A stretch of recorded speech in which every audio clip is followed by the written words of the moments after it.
Hello guys, we will have a different video today. We got some questions from you on LowEloLegion and on my Discord channel, LonzoWallers, and now we will have some answers to those questions. Let's get into it. Our first question is from Xenon. Universal build order, a build which can accommodate both archers and knights. Well, that's not a thing. There's not a build order which would go either way. Some things at least should be different, but I can tell you a way to play to just stay flexible throughout the game. And I think, let's say, I think it's for Arabia question. I will ask for Arabia because these other maps are just so different. And any open map or Arabia should be a good to take this answer serious. So you can open one range and just send 2-3 villagers to gold, and you should probably have a flexible sieve like millions probably with this. You open one range, send 2-3 villagers to gold, make farms when you have enough wood, and when you have the range, you can just make like one range archers, and you will always have answer to their attack. If they go scouts, you can have spears from the barracks, or if they go archers, then you can make skirms from your range. You can stay flexible. You wall a lot, so because you will not invest a lot of army. Just make one range, make archers. If needed, if they are heavy on archers, you can make skirms. Then transition into castle age, and then at that point you can pick your unit. If you have leftover archers, go crossbow. If you don't have any archers left, maybe switch to knights if needed, if opponent is making something that you can kill with the knights. But you don't have to invest a lot at that point as well. Even like, let's say you go to the castle age, make 3 TC, 1 stable, 1 monastery, knights and monks, or just you have leftover crossbow, keep making crossbow, get your crossbow upgrade, keep your archers alive, make 3 TCs, and you can just play meta like this. I think the best way to stay flexible is just open one range, wall yourself, get to the castle age, then you can at that point make a decision on like expo or knight, maybe expo and knight, one range expo.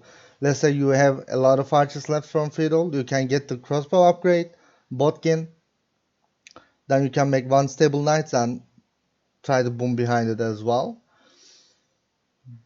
But you will need a flexible sieve and a sieve with a little bit of bonuses to make it a bit smoother, a bit easier. I think the best would probably be maybe Malians, maybe Portuguese, Malians for their Gurico on gold and cheaper buildings, and maybe Portuguese because their units cost less gold, so you can go crossbow and knights pretty easy with them. So that would be my answer.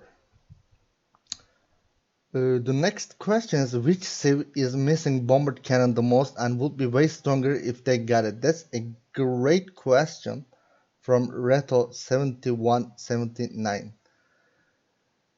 That's a fun question to have, and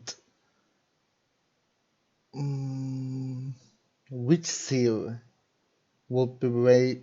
I think it's missing the most and would be way stronger is bit different, but I think would be way stronger should be Mongols. Imagine drill bombard cannons with Mongols. Oh boy, that would be crazy. We can think about Celts. Celts pretty much struggles versus bombard cannons a lot with their half siege, but they don't have good monks as well, so that would still be struggle, but they would help a lot Celts as well. What other save? is missing bombard cannon and would be good. So another civ which would be really good is Vikings. Like they get arbalest, their arbalest is weak than like weak. I mean they don't get tumbling, they don't have mobile units, and they have a great eco, but that's the old thing they rely on really. So like imagine with that faster uptime to imp with your great eco with arbalest if you can get to the bombard cannons as well in some situations that you don't have a castle, that will be great. With Vikings if you want to do a real damage you need a castle as well. With arbalest you can get that power spike and go to their base, but if they have towers and castles then you are just stuck, then you need siege, you have to rely on traps. If the enemy get bombard cannons, then you are just stuck, you don't have mobility, you will get raided, etc. Vikings are Vikings would be really good with bombard cannon with their power spike in early imp. And Mayans would be crazy good with bombard cannon because it's just crazy. Like let's say Mayans, you go imp with crazy arbalest number, good eco, you get bombard cannon as well. That would be crazy. Japanese lacks a lot. I think need the most. Maybe it's Japanese because Japanese are so weak in like early game is so nice to save on the wood. I mean the lumber camp, the mining camp. You save wood on the mill. Good man at arms opening. Transition to archers pretty smooth. But then when you get to the mid game, Japanese don't offer much. And as the game goes on, they don't offer it. Like on an open map, they don't offer anything. They don't have bombard cannons. You just basically die to bombard cannon in late game. They don't have good cav as well, no mobility at all. They are decent save, but they would be really nice with bombard cannon. Then their siege would be really good. They get good traps though, but like bombard cannon kill you anyway. Incas would be bonkers. Incas might be the best civ at the moment. They don't need it. They don't need anything, but if you give them bombard cannons as well, well, they're just sick. Chinese would be another civ. Like before the nerf, Chinese were the best anyway, without bombard cannon. And Chinese invented the shit, man. But they don't get it. That's weird as well. Chinese with a bombard cannon would be crazy good because Chinese have a crazy flexibility. You can play anything. You can play cav archers, arbalest, hubs, champion, cavalier, camels. Even like they have everything. They got siege ram. They got onagers. No siege onager. Their blacksmith is fully open. You can get tech into anything. And the bombard cannon with Chinese would be absolutely bonkers. But after the nerf, I didn't play a lot of Chinese, and they should be a bit worse now. So yeah, that's a bit yikers. Bulgarians would be crazy as well. Honestly, without bombard cannons, if you give them bombard cannons, they get much better because the bombard cannon is such an important thing that if you give it to any civ that it doesn't have it, suddenly they would be much better. Bombard cannons give you the thing is like in early imp the castle wars, the trap wars is so important. It gives you a way to kill the other traps, so that's a plus. It gives you another way to play the game because then if you have bombard cannon you don't rely on the castles to kill buildings, so you can still go to imp, don't invest into that castle, maybe click up earlier than the opponent, get chemistry right away, make some damage with your early imp army. If the enemy is defended by the castles and stuff with the army, anything. Army shouldn't be a problem if you are up before them. Then you just go back a bit. The chemistry is in. You are making bomber cannons. Then suddenly you are pushing their castles and stuff. It gives you a different variety to play the game. And another thing is, bomber cannons are so good versus units as well. Tips are not good versus units if it's not Britons, but bomber cannons, they can move as well. They don't have to just stay in one position. And they are really good versus ranged units as well. So it gives another angle to that. So I think bomber cannon, if you give any civ which doesn't have it, they would suddenly be really, really different, really good. But if I have to pick one civ, maybe Khmer. I don't know. Khmer is so good, so crazy. The only problem with the Khmer is they just bad versus hub and siege, and if they have bomber cannons as well, just Khmer is just so sick. I don't think I can find one single civ that would be bonkers with the bomber cannon. There are a lot of civs, but if I have to pick one, I think Mongols would be the most OP. And who needs it most? That's a hard question. I think humans might be. Yeah, let's say humans. I think humans need it most. Humans die to hub siege so hard. They don't have good monks. They don't have bomber cannons. Their eco is crazy if you get to that second TC, but it's not always that easy to do that. So with humans, they die to half siege. If you get bombard cannons with them, they will be really good. I think they Mongols would be the most OP and humans need it the most, I say. Let's get to the other question. Which unit is the most well-rounded? Is the question. Another question by Reto7179. It's a good question as well. It's a fun question to think about. I thought about this one a lot and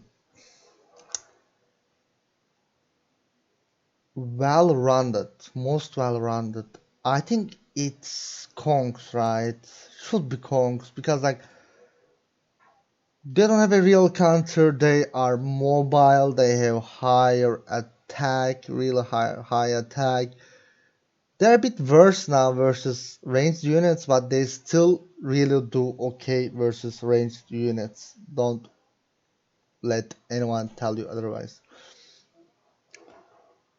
I'm between Kongs and Kata. Kata is really well rounded as well. They don't die to anything. They are only bad versus Knights, Knightline, Cavalier, Paladin, and Kata doesn't do the best. Even versus Camels, they are okay. They get less bonus damage. Kata is really well rounded. They have other problems to be viable.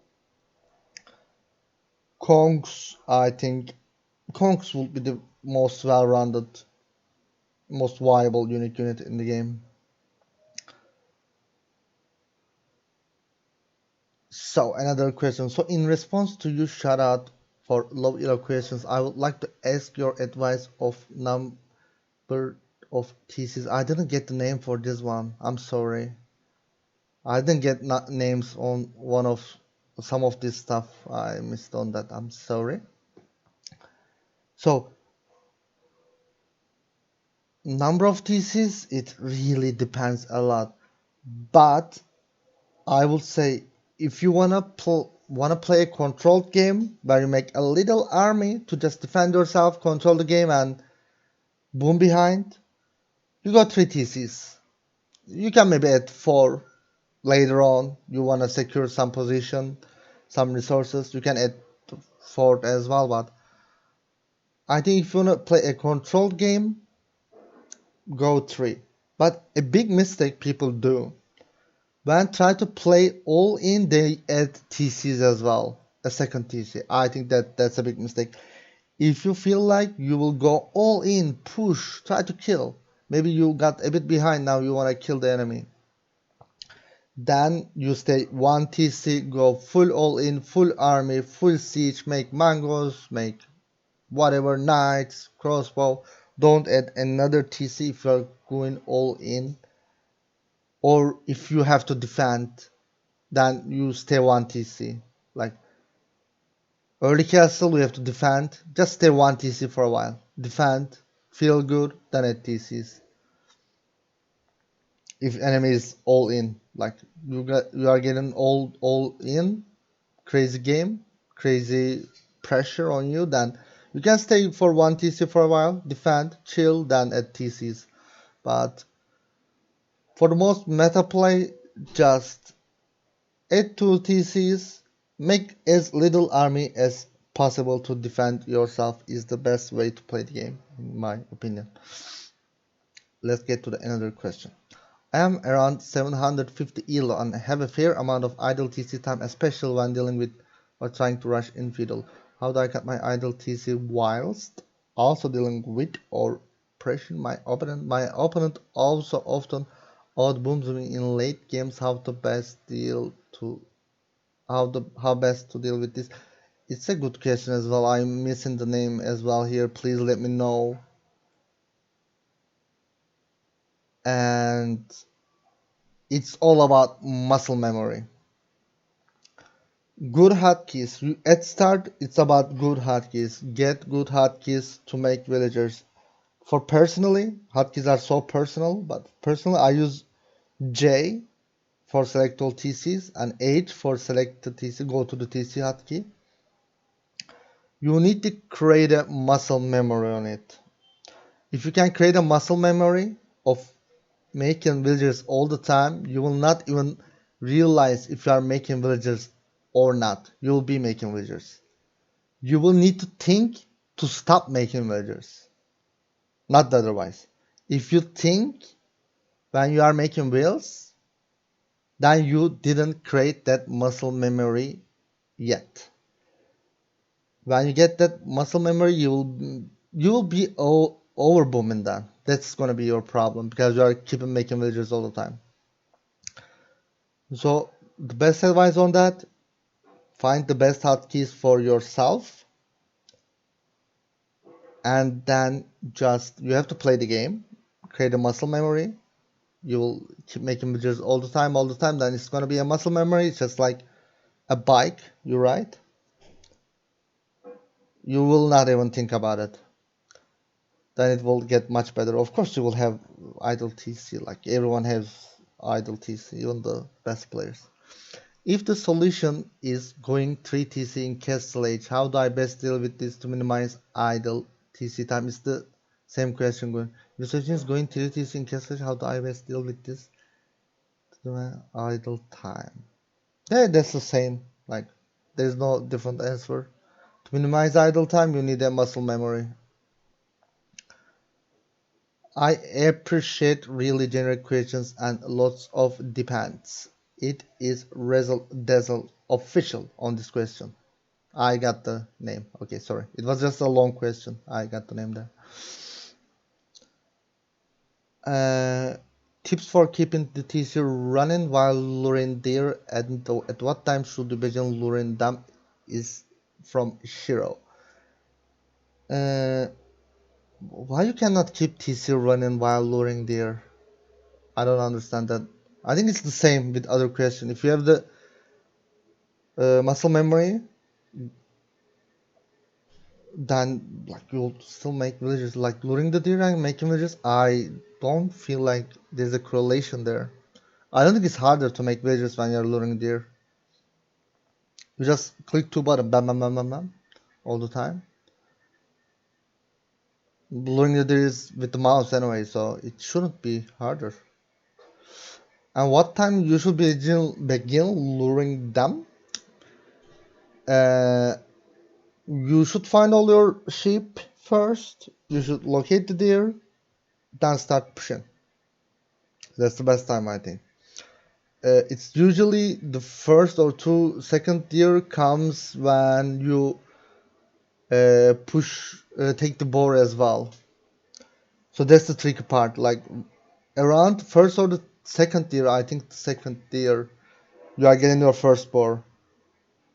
So you have to do it at the same time. I don't think you have to just go hard for it. Like Shiro, if I remember correctly, you are around maybe 800, 900. Don't give a fuck about pushing there. It's not important.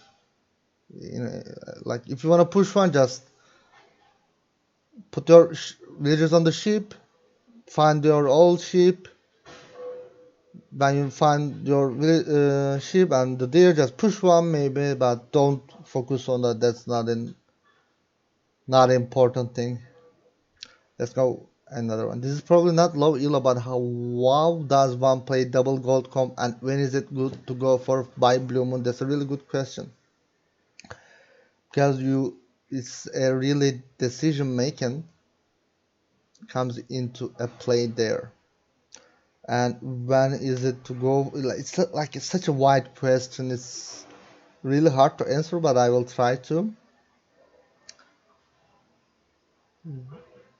How how to do it is basically you need a good eco, a good eco save, probably something like Portuguese or Malians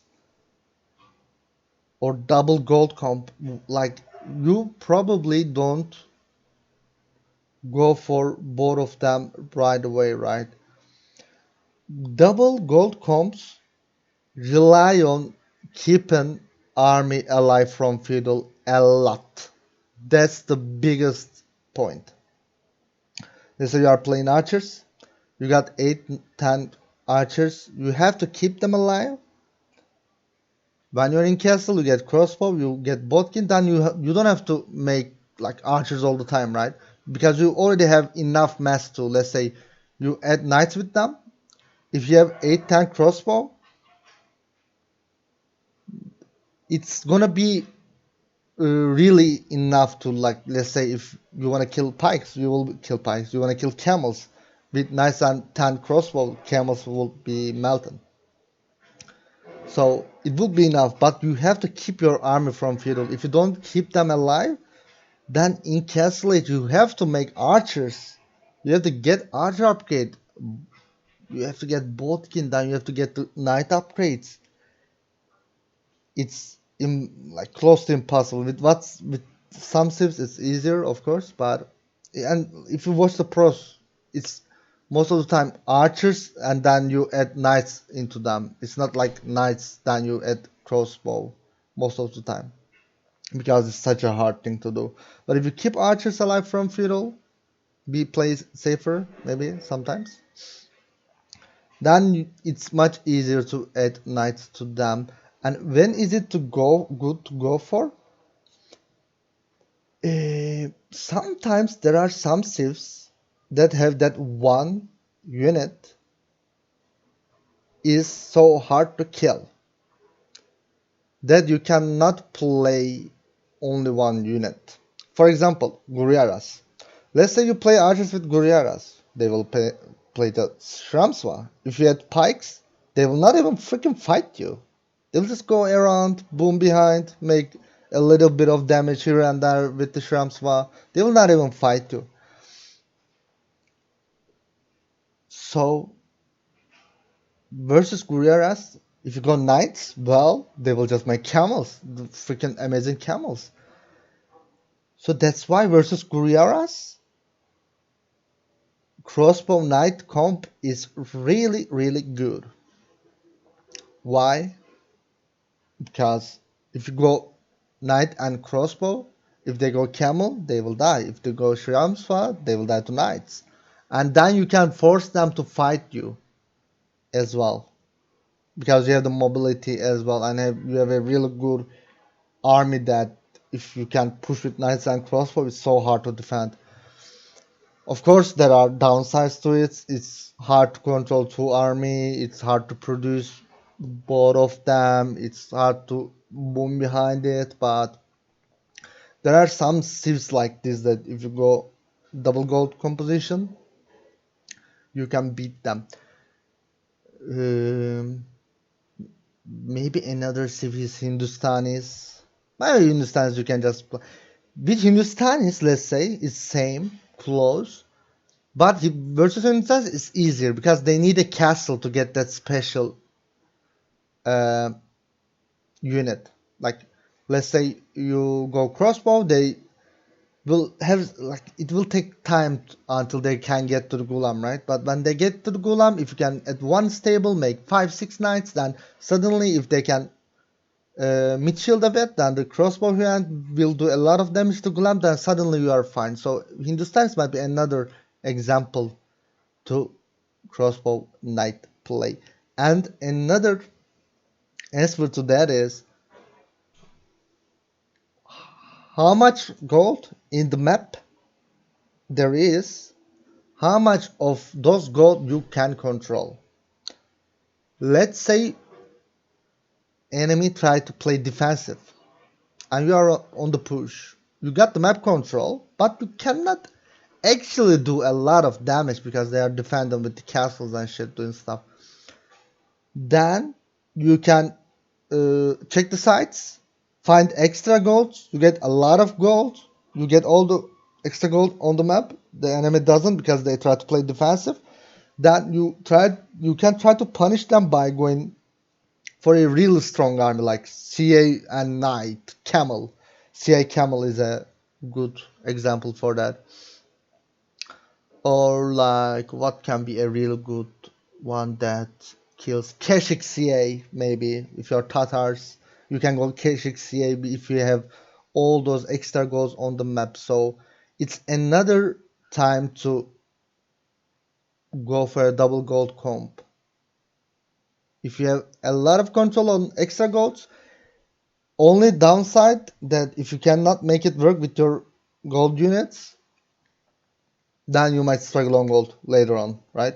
But in a position like that, if they are defending, you got all the control on the map, so it's gonna be really easy for you to switch to another gold unit as well, especially if that second unit is lower on gold.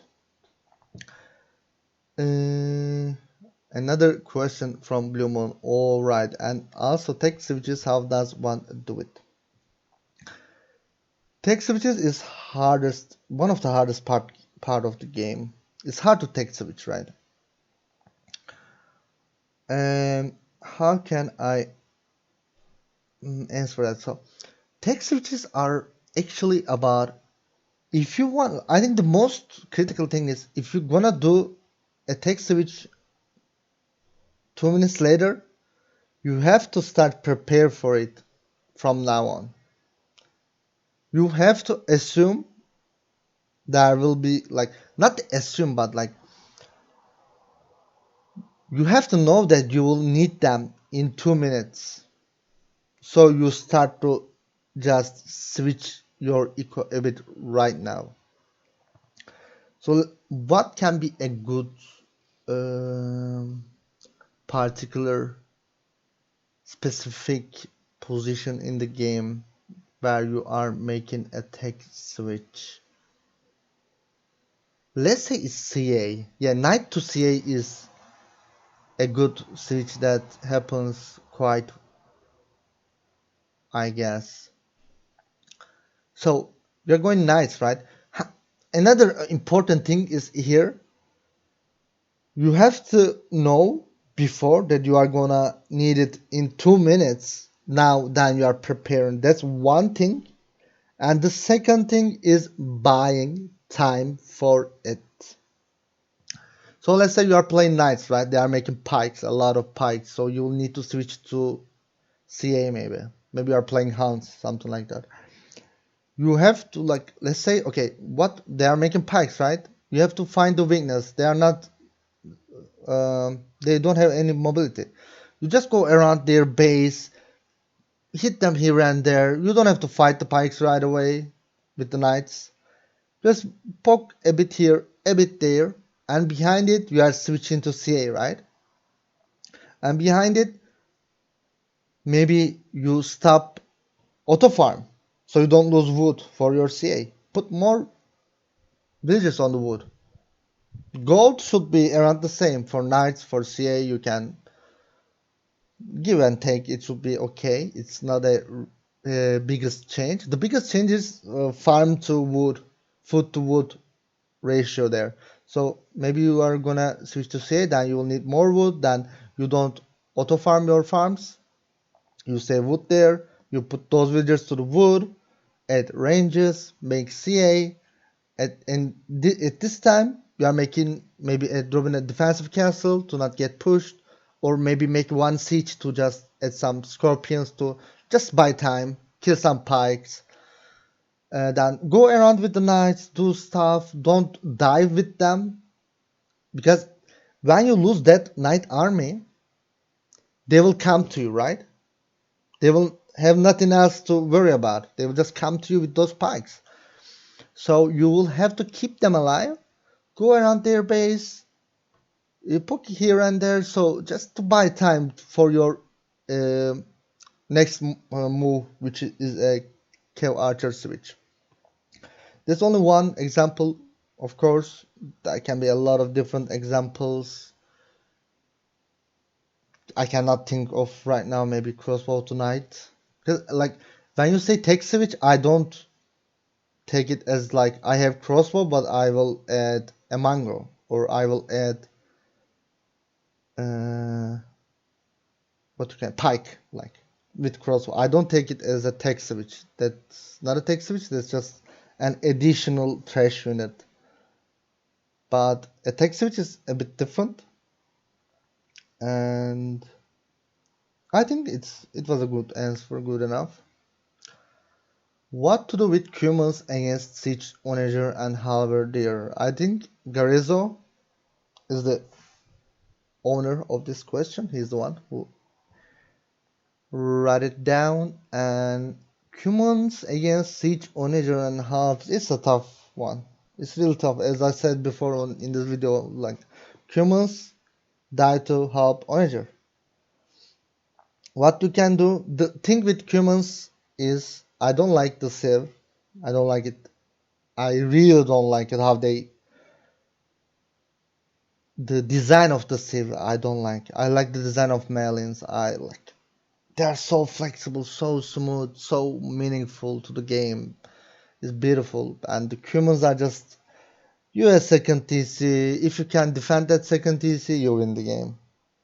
If you cannot defend that second TC, you probably lose the game. That's 90% of the human gameplay. That's all, and it just makes the opponent play one single way as well. You have to push the human player early, or you will lose.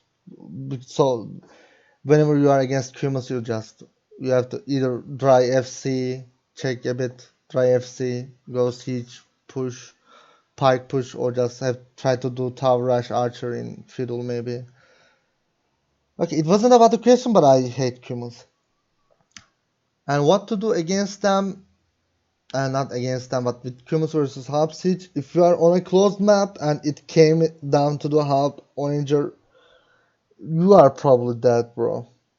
Not many things to do. Like you can do your own hub onager maybe, but they don't get siege engineer. They don't have bombard cannons and anything like. They'll probably still die. So you don't like you have to like the second thesis is so important. You have to make that useful. If it's a closed map, you will have a much better eco. So your timings will be much better. So you will have to go up faster, maybe get to the paladin faster, maybe get to the kipchucks faster. Everything should be faster if you can have a safe second TC, boom. So you will win regardless of the units. If it's an open map, you have to still use the second TC, in my opinion. That's what humans offer. But if you cannot do that, then on an open map, where Sub Onager, like all the other civs, Sub Onager is so slow. Make sure you are not dying at home. Maybe drop a castle, repair it. Try to be annoying in the middle. Try to snipe the Onager but not die. Stuff like that. Just buy time at home and raid them to death at their base. That's the best, I think. If you start raiding, then their forward army will be struggling as well. They will be out of position with the hubs and stuff that maybe you can snipe those with your hussars. You have to rate them all the time. They have great hussars. They are faster than normal hussars even. Rate them to that on an open map. On closed map, you have to be on timings. You have to win by the timings with your eco. You either maybe push in castlage with like real good with your eco behind, amazing, or just go to the imp faster, get to the units faster, text faster, traps. Don't let them get to the siege ranger help at all with that maybe. So that was all. This was all the questions. Thank you for watching, guys. I hope you like it. If you like it, I will do more of this questions answer thingy. See you next time. Peace.